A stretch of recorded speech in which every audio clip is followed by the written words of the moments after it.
जय गुरुदेव। और दोस्तों, मेरे चैनल सीधे साबर मंत्र में आपका एक बार फिर से हार्दिक स्वागत है। और देखिए, आज मैं आपके सामने जो मंत्र बताने वाला हूँ वो एक मोहिनी वशीकरण मंत्र है और ये साबर मंत्र है। देखिए, जो ये आज मैं आपको प्रयोग बताऊंगा, ये प्रयोग बहुत ही ज़्यादा तीव्र प्रयोग है और ऐसा हो ही नहीं सकता कि अगर आप इस मंत्र का प्रयोग करो और आपको सफलता ना मिले। देखिए, मैंने और भी बहुत सारे प्रयोग बताए हैं। प्रयोग वो भी एकदम 100% अपना कार्य करते हैं, चाहे वो रक्षा मंत्र हो या फिर किसी भी प्रकार के सावर मंत्र जो कि मैंने अपने चैनल पर दिए हैं। और उनसे संबंधित मैंने अनुभव भी आपको दिए हैं कि जिन लोगों ने किया है और उन्होंने उसके अनुभव प्राप्त किए हैं और लाभ भी प्राप्त किया है। और ये जो आज मैं आपको प्रयोग बताऊंगा, ये प्रयोग भी बहुत ही तीव्र प्रयोग है। अगर आप सामने वाले व्यक्ति के पास में, मान लिया कि आप के सामने कोई भी स्त्री खड़ी है, कोई भी पुरुष खड़ा है और आपने 3 बार मंत्र पढ़ के अगर एक बार फूंक मार दी तो समझिए कि उसका वशीकरण या मोहन हो गया। तुरंत वो आपके प्रभाव में आ जाएगा, केवल 3 बार मंत्र पढ़ के मारने से ही। इतना तीव्र प्रयोग है ये। तो देखिए, ज़रूरत हमें क्यों पड़ती है इन चीज़ों की? ज़रूरत हमें इसलिए पड़ती है कि कई बार क्या होता है कि हम पति पत्नी हैं, पति पत्नी के बीच में थोड़ा बहुत लड़ाई झगड़ा हो जाता है, तो कहीं तो पति रूठ करके चल देता है, कहीं पत्नी रूठ करके चल देती है। तो अब ऐसी स्थिति में आप इस प्रयोग को करोगे तो आपको लाभ मिलेगा, आपका घर टूटने से बचेगा। ठीक है। और दूसरा कि कोई भी स्त्री है या पुरुष है या फिर कोई भी लड़का है लड़की है, हमेशा क्या होता है कि वो एक छोटे से कार्य के लिए, एक वशीकरण प्रयोग के लिए, कोई किसी से प्रेम करता है और वो उसे वश में करना चाहता है, शादी करना चाहता है। तो ऐसी स्थिति में वो क्या करता है कि वो इधर उधर धक्के खाता है कि भाई मेरा ये काम कर दो और आप मुझसे पैसे ले लो। और अब होता क्या है कि उसके बेचारे के पैसे भी चले जाते हैं और उसका काम भी नहीं होता। तो ऐसी स्थिति में क्या होगा कि भाई वो किसी पर विश्वास नहीं कर पाता फिर वो जल्दी से। तो इसलिए मैं कहता हूं कि आप स्वयं करो, किसी के कंधे पे रख के बंदूक मत चलाओ, स्वयं अपने हाथ से बंदूक चलाओ, अपने कंधे पे रख करके। तो इसलिए ये जो प्रयोग है, ये प्रयोग मैं उन्हीं व्यक्तियों के लिए दे रहा हूं कि जो इस प्रकार की समस्याओं से पीड़ित हैं। और कई बार क्या होता है कि आप किसी काम के लिए गए, किसी अधिकारी के पास गए या कोई भी आपका काम है, आपको क्या करना है, सिर्फ आपको मंत्र पढ़ के 3 बार फूंक मार देनी है बस, और कुछ नहीं करना है। और समझो कि वो आपके वशीकरण प्रभाव में आ गया तुरंत। मतलब ये ऐसा प्रयोग है कि तुरंत असर होगा इसका, कोई देरी नहीं होगी इसमें, बशर्ते कि मंत्र जाप आपने ठीक से किया हो, साधना आपने ठीक से की हो। ऐसा नहीं कि आपने मंत्र जाप किया, मंत्र जपने में आप गलती कर रहे हो, जो मैंने आपको विधि बताई है उस विधि से हट करके भी तुम जो है उसमें अपनी एक अलिफ लला उसमें डाल देते हो बीच में ही कि विधि में ऐसा नहीं ऐसा करेंगे, ऐसा नहीं ऐसा करेंगे, तो वहाँ भी गलतियाँ हो जाती हैं। तो इसलिए जो मैं विधि बताऊँ उसी विधि से करना, उससे अलग मत चलना बिल्कुल भी। तो ये प्रयोग इसलिए लाभदायक है कि आप अगर चाहते हैं कि भाई हम किसी को वश में करें, और हर किसी की इच्छा होती है कि भाई अगर हम किसी व्यक्ति से अपना हमें काम निकलवाना है तो फिर हमें क्या करना होगा, वो हमारी बात ही नहीं मान रहा है। जब बात नहीं मान रहा तो क्या करना है, उस पर वशीकरण का प्रयोग कर दो, सीधा आ जाएगा वश में, आपका काम हो जाएगा, निकल जाएगा आपका काम। लेकिन मैं फिर भी आपसे एक बात जरूर कहूँगा कि जब भी प्रयोग करो तो अनुचित तरीके से मत करना। कोई भी कार्य प्रयोग करो तो भलाई के लिए करना, अपना काम निकालने के लिए, जो कि सामाजिक दृष्टि से सही हो। ऐसा नहीं कि आप किसी का उपयोग करो और फिर उसके साथ में गलत हो जाए, तो वो दंडन का पात्र तो बन ही जाता है फिर, ठीक है, वो व्यक्ति। अब ये जो प्रयोग आपको करना है ये सिद्ध साबर मंत्र है, और इसको देखिए, ऐसा नहीं होता कि सिद्ध साबर मंत्र है तो वो सिद्ध ही नहीं करना पड़ेगा। कुछ मंत्र होते हैं जो स्वयं सिद्ध होते हैं, लेकिन कुछ ऐसे होते हैं वो होते तो सिद्ध हैं, लेकिन उनका फिर भी आपको सिद्धि तो करनी ही पड़ती है। तो इस साधना को सिद्ध करने के लिए, इस मोहिनी वशीकरण प्रयोग को सिद्ध करने के लिए आपको कुछ चीज़ों की जरूरत होगी, जैसे कि एक कांसे की थाली, 11 दीपक मिट्टी के, सिंदूर, एक भोजपत्र का टुकड़ा जो कि कम से कम 3 इंच चौड़ा और 3 मतलब कि 3 बाई 3 हो तो ठीक है, इतना बड़ा तो होना ही चाहिए, और एक जल का पात्र ले लें, ठीक है। और इसी के साथ में आपको एक मोहिनी यंत्र और एक मोहिनी माला जो कि मंत्र सिद्ध और प्राण प्रतिष्ठा युक्त होनी चाहिए। और अगर ऐसी सामग्री आपको चाहिए तो आप मुझे व्हाट्सअप कर सकते हैं, मैंने व्हाट्सअप नंबर अपना वीडियो में दिया हुआ है, वहाँ से आप मुझे व्हाट्सअप कर सकते हैं और वो सामग्री आप प्राप्त कर सकते हैं। ये सामग्री मंत्र सिद्ध और प्राण प्रतिष्ठा युक्त होनी चाहिए, ठीक है। तो इसीलिए अगर आपको चाहिए, प्रयोग करना है, तो फिर आप ये सामग्री आप प्राप्त कर सकते हैं। और ये सामग्री प्राप्त करने के बाद आपको किसी भी रविवार से ये साधना शुरू करनी है, और इसमें रात्रि का कोई भी समय हो सकता है, मतलब कि 8 बजे शुरू कर सकते हो, 7 बजे शुरू कर सकते हो, 9 बजे शुरू कर सकते हो, किसी भी टाइम शुरू कर सकते हो। लाल रंग का आपका आसन होना चाहिए, ठीक है। पश्चिम दिशा की तरफ आप मुख करके बैठेंगे, आपका जो मुख है वो पश्चिम दिशा की तरफ होना चाहिए। और जो जाप है, मंत्र जाप कितने आपको करने हैं, तो 11,000 मंत्रों का जाप इसमें होना चाहिए। 11,000 मंत्रों का जाप करने के बाद ये मंत्र सिद्ध होता है, ठीक है। अब टाइम जो है आप कोई भी अपना रख सकते हैं, कि जैसे कि आपको 11 दिन में सिद्ध करना है या 21 दिन में सिद्ध करना है, तो उसी के हिसाब से आप अपने मंत्रों की संख्या या जाप की जो माला है उनको निर्धारित करें कि हम प्रतिदिन 5 माला करेंगे या हम प्रतिदिन 11 माला करेंगे, तो हमारा इतने दिन में 11,000 मंत्र पूरा हो जाएगा।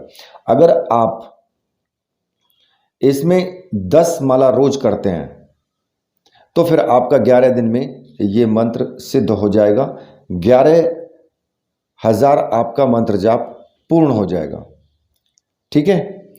अब इसमें क्या होगा कि जब आप रविवार को रात्रि में ही आपको करना है, ये दिन में नहीं करना है, ठीक है। तो रात्रि काल में क्या करेंगे कि लाल रंग का आपका आसन होना चाहिए और लाल रंग के ही आपके वस्त्र होने चाहिए, चाहे आप धोती बांधो या अंगोछा ले लो, एक मतलब कि एक कपड़ा लाल रंग का तो जरूर होना चाहिए। लाल रंग का ही आसन हो और सामने जो चौकी लगी हो उस पर, जो लकड़ी की चौकी लगाते हैं ना, उस पर लाल रंग का वस्त्र बिछा हो। लाल रंग के पुष्प हों, चाहे वो किसी भी हों, कैसे भी हों, मतलब कि आप चाहे गुलाब के लें, चाहे किसी भी गेंदा के लें, बट लाल रंग के हों, ठीक है। और पश्चिम दिशा की तरफ मुख करके आपको बैठ जाना है, स्नान आदि करके शुद्ध हो करके बिल्कुल एकदम, और पूर्ण तैयारी के साथ आप बैठ जाएंगे। अब सामने चौकी पर आपको क्या करना है, अपने सिर्फ गुरु का चित्र आपको रखना है। अगर आपके गुरु हैं, उनका चित्र है तो आप उनका चित्र रखें। अगर भगवान शिव को आपने गुरु माना है तो भगवान शिव का एक चित्र जरूर रखें, ठीक है। और कांसे की जो थाली है वो अपने सामने चौकी पर रख लें। साथ में ही किसी भी साइड 11 आपको जो है दीपक उस पर जलाने हैं, 11 दीपक। और ये 11 दीपक तेल के होने चाहिए, तेल उनमें भरा हुआ होना चाहिए। और 11 दीपक इतने बड़े हों कि उनमें इतना तेल आ जाए कि आप जब तक मंत्र जाप करें तब तक वो दीपक जलते रहें, दीपक बुझने नहीं चाहिए वो। ठीक है, तो सामने थाली में ही, जो कांसे की थाली है, उस थाली में भोजपत्र बिछा दें। ठीक है, जो टुकड़ा है भोजपत्र का उसको बिछा दें और उस पर आपको एक यंत्र आपको बनाना है। अब उस यंत्र को आप या तो कुमकुम से बना लें, या फिर केसर से बना लें, या फिर सिंदूर से बना लें। किसी भी चीज़ से उस यंत्र को आप बना लें, चाहे लकड़ी की कोई भी सलाखा हो, लकड़ी की जो होती है उससे बना लें, या लोहे की कोई सलाखा हो उससे बना लें। ठीक है, और ये जो आपको यंत्र बनाना है वो यंत्र मैं वीडियो में ही दे रहा हूँ, आप वीडियो में ही आप इस यंत्र को देख लेना कि आपको कैसे कैसे ये बनाना है। तो यंत्र का जो चित्र है वो मैं वीडियो में दे रहा हूँ और आप इसको इसी प्रकार से आपको बनाना है ये। और साथ में ही जिधर आपने 11 दीपक तेल के लगाए हैं, धूप बत्ती या अगरबत्ती जो भी आपके पास है वो भी जला दें, पुष्प रख दें। ठीक है, और टीका लगाने के लिए आपको सिर्फ सिंदूर का घोल रखना है। अब आपको क्या करना है कि जब आप भोजपत्र पर उस यंत्र को बना लेंगे तो उसके ऊपर, भोजपत्र के ऊपर आपको जो ताम्रपत्र वाला जो मोहिनी यंत्र है उस यंत्र को भोजपत्र के ऊपर आपको रख देना है। ठीक है, और माला भी वहीं पास में ही रख दें। अब आपको सबसे पहले क्या करना है, सबसे पहले आपको अपने गुरु का पूजन करना है।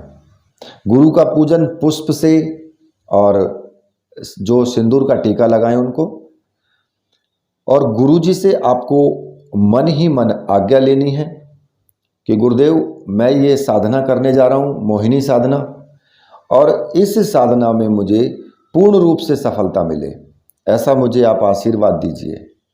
ठीक है, और कम से कम एक माला गुरु मंत्र का आप जरूर जपेंगे। अब अगर आपने भगवान शिव को गुरु माना है तो उसी प्रकार से आप भगवान शिव से प्रार्थना करेंगे, क्योंकि गुरु तो वो भी हैं आपके।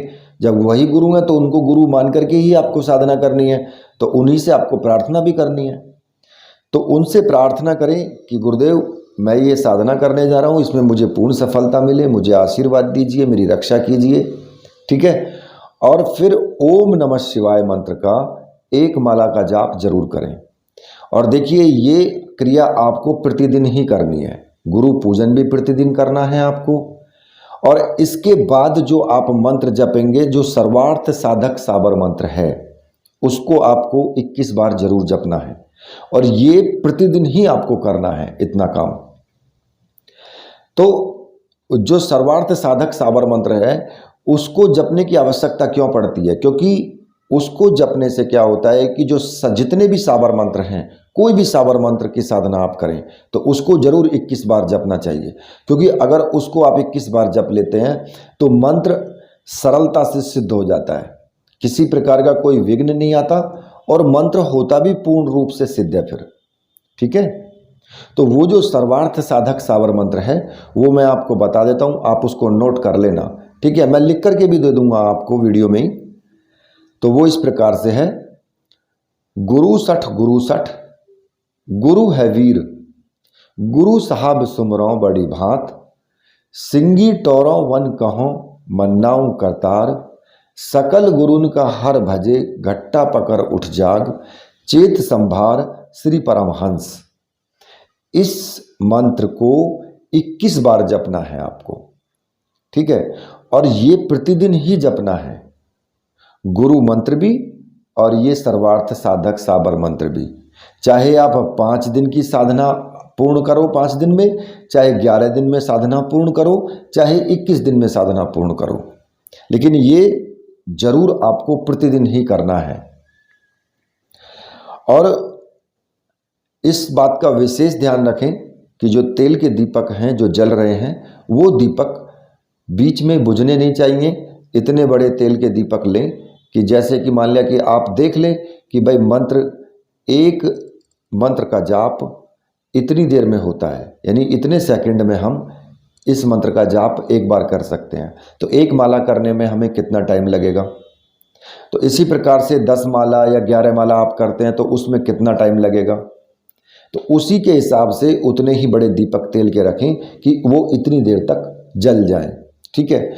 लेकिन अगर फिर भी अगर कोई दीपक में लगे कि भाई तेल कम है तो उसमें आप तेल डाल सकते हैं। साधना करते हुए ही आप उसमें तेल डाल सकते हैं, तेल बराबर में रख लेना और मंत्र जाप करते रहें। तो उल्टे हाथ से ही थोड़ा सा तेल उसमें डाल दें जिससे कि दीपक बुझे ना। अब आपको क्या करना है कि जो मोहिनी माला है, मोहिनी माला का भी आपको पूजन करना है। वही उसको सिंदूर का टीका लगाना है, पुष्प चढ़ाना है और माला से प्रार्थना करनी है कि हे माला, आप इस साधना में मेरी सहायता करें और बीच में किसी प्रकार का कोई विघ्न उत्पन्न ना हो। तो होगा क्या कि माला आपकी कई बार माला टूट जाती है बीच में, तो माला नहीं टूटेगी बिल्कुल भी, क्योंकि आप माला का भी पूजन करके चल रहे हैं। तो इस प्रकार से आप पूजन करें। अब उसके बाद आपको क्या करना है, उसके बाद आप जो आपकी मोहिनी माला है उसको उठा करके और उससे मंत्र जाप आप शुरू करेंगे। अब जो साबर मंत्र आपको जपना है वो साबर मंत्र मैं आपको बता देता हूं। साबर मंत्र इस प्रकार से है, वो मोहिनी साबर मंत्र जिसको बोलते हैं, ओम नमो अवस्थनी महाराज। तेल का दीपक, घी की जोत, फूलों की माला गले विराजे, आपकी गति कोई न जाने, हाथ पछानूं मुख धोऊं, सुमरूं आपका नाम, निरंतर हमारी लाज रखो, मोहिनी दोहिनी सोहिनी, तीनों बहन आवें, आस मोहूं पास मोहूं, सब संसार में तिलक लगाकर निकलूं, जो देखे वो बंधे, अंजनी के पूत की दुहाई, गुरु गोरखनाथ की दुहाई, मेरी भक्ति गुरु की शक्ति, फुरु मंत्र ईश्वर वाचा। देखिए मंत्र थोड़ा बड़ा है, लेकिन जब ये बिल्कुल आपके कंठस्थ हो जाए, जब आप इसे तीव्रता के साथ में फटाफट जप करने लगें, पहले इसको याद कर लेना, ठीक है। और इस प्रकार से आपको 10 माला प्रतिदिन आप जपें तो 11 दिन में आपकी साधना पूर्ण हो जाएगी। और जब ये 11,000 की संख्या में मंत्र जाप हो जाएगा तो आपका ये मंत्र पूर्ण रूप से सिद्ध हो जाएगा। और सिद्ध होने के बाद फिर आप इस यंत्र को, जो ताम्रपत्र वाला है और भोजपत्र वाला है, और जो माला है, उसको आप नदी में कहीं भी पानी, बहते हुए पानी में प्रवाहित कर दें। ऐसा करने से क्या होता है कि जो हमने साधना की है वो वरुण देवता के द्वारा उस देवी या देवता को समर्पित हो जाती है और वो पूर्ण रूप से सिद्ध होती है फिर, ठीक है। अब इसके बाद आपको प्रयोग कैसे करना है। जब भी आप जिस किसी व्यक्ति को भी आप देखेंगे, किसी भी व्यक्ति को आप देखें, तो उसके सामने केवल आपको 3 बार मंत्र पढ़ करके फूंक मार दे बस। अब फूंक उसके ऊपर लगे या ना लगे, चाहे वो दूरी बैठा हो, कोई दिक्कत नहीं है, लेकिन उसके मुंह की तरफ करके, उसकी तरफ मुंह करके अपना 3 बार मंत्र पढ़ के उसकी तरफ फूंक मार दे बस। तो वो व्यक्ति, चाहे वो स्त्री हो चाहे वो पुरुष हो, वो आपके वश में उसी वक्त हो जाता है। अगर सभा बैठी हुई है, जैसे कि कोई भी सभा है 50 आदमियों की, 100 आदमियों की, 1000 आदमियों की, आपको क्या करना है, सिर्फ मंत्र पढ़ेंगे 3 बार, अपने मन ही मन में मंत्र पढ़ लें 3 बार, और 3 बार पढ़ के और उस सभा की तरफ देख करके फूंक मार दें बस। पूरी सभा का वशीकरण होता है। पूरी सभा आपको आपकी तरफ देख करके सिर्फ आपकी बातों को बड़े ध्यान से सुनती है। फिर अब चाहे आप किसी भी प्रकार के वक्ता हों, चाहे आप राजनेता हों, चाहे आप कोई किसी भी प्रकार के पंडित हों जो कि सभा के बीच में बैठ करके प्रवचन देते हैं, तो आपकी बात को बड़े ध्यानपूर्वक सुना जाएगा, क्योंकि वो आपके वश में हो चुके हैं। तो ये इस प्रकार का मंत्र है और बहुत तीव्र मंत्र है। इसका असर तुरंत ही होता है। ऐसा नहीं है कि इसका असर बाद में होगा, इसका असर तुरंत होगा। ठीक है। और इस साधना में आपको, जब आप साधना करोगे तो ब्रह्मचर्य व्रत का पालन जरूर करना है। जो आप दैनिक कार्य करते हैं वो तो कर सकते हैं, लेकिन किसी के साथ में आपको गलत कार्य नहीं करना है। जैसे कि किसी को धोखा देना, झूठ बोलना, कोई भी पाप करना, किसी भी प्रकार का जो वैसा भोजन होता है, नॉनवेज वगैरह जो खाते हैं वो नहीं खाना, शराब वगैरह, ये सब, अंडा, मीट, माल, दारू वगैरह, मच्छी वगैरह, कुछ भी आपको ऐसा नहीं करना है। सात्विक भोजन करना है, सात्विक जीवन जीना है जब तक ये साधना करोगे। ब्रह्मचर्य व्रत का पालन रखना है पूर्ण रूप से, मन, वचन, कर्म, तीनों चीज़ों से आपको पवित्र रहना है। अब अगर ऐसा करते हो तो साधना सिद्ध होती है, नहीं करते हो तो भाई साधना सिद्ध नहीं होती, चाहे आप कितना भी मंत्र जाप कर लो। ठीक है ना। तो इसलिए इन चीज़ों का विशेष ध्यान रखें। तो अगर आप मंत्र जाप कर रहे हैं, उसके बीच में आपको अनुभव भी आ सकते हैं, तो इसमें डरने की कोई आवश्यकता नहीं है। मंत्र जाप आप करते रहें, और अगर आपको लगता है कि भाई इसमें कुछ दिक्कतें आ रही हैं, तो कोई बात नहीं है, आप घेरा भी लगा सकते हैं। अगर कोई व्यक्ति घर में नहीं करना चाहता, वो बाहर करना चाहता है साधना को, तो वो घेरा भी लगा सकता है, किसी भी मंत्र का घेरा लगा सकता है, और घेरा लगा करके और फिर मंत्र जाप कर सकता है। तो कोई प्रकार की, इसमें किसी प्रकार की कोई प्रॉब्लम नहीं है। ठीक है। तो ये साधना बहुत महत्वपूर्ण साधना है और इसको प्रत्येक व्यक्ति को करना भी चाहिए। तो इसी के साथ अब मैं वीडियो को यहीं पर समाप्त करता हूँ। मेरे साथ बोलिए, बोलिए वीर बजरंगबली हनुमान जी महाराज की जय, बोलिए मेरे परमहंस गुरुदेव की जय।